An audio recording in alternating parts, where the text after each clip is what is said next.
Hey guys, how you doing? Oh, look at her. There she is, looking all clean and sexy. Let's go for a little drive, shall we? Hope things are going well with you. All right, let's see what we got here.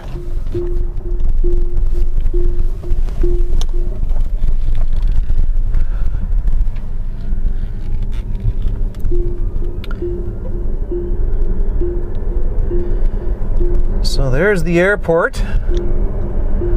Oh, that bonging is irritating, eh?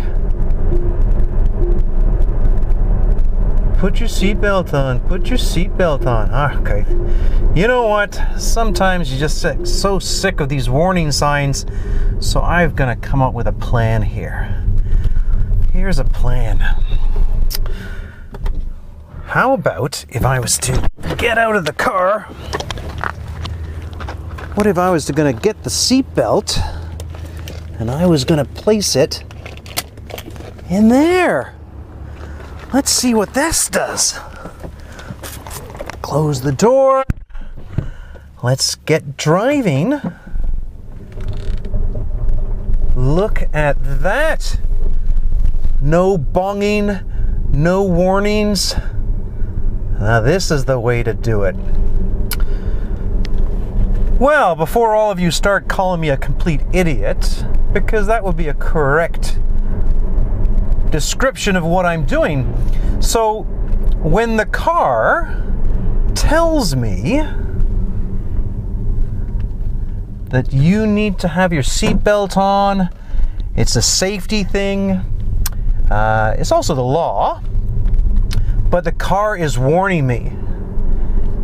So for all you people that drive with frickin' oranges shoved in your steering wheel just to try to bypass one of the safety features, I just don't get it. I just don't get it. And it just reinforces the fact that humans, we can't be trusted with technology. I was watching this one to YouTube where a guy he has a Model X. He puts his orange in there, or no, his water bottle. He hangs a water bottle off the steering wheel, and then he's on the side working on his laptop with his girlfriend, partner, whatever, sitting next to him. And I'm just shocked that anyone considers that as being acceptable. Yes, I'm driving for a long period without my seatbelt on, that is being bypassed, and I'm being quite a hypocrite, but I'm like 30 seconds away from home. And I just wanted to show this video that humans, we shouldn't have this kind of technology. We can't be trusted with it.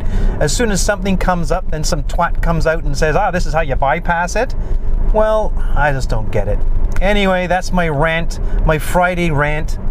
It was a week ago today that my car was broken into, so I think that I deserve a little bit of oomph. Anyway, there you go. Don't put oranges in your steering wheel. Don't try to bypass your autopilot, and please always wear your seatbelt. Take care, guys. Bye.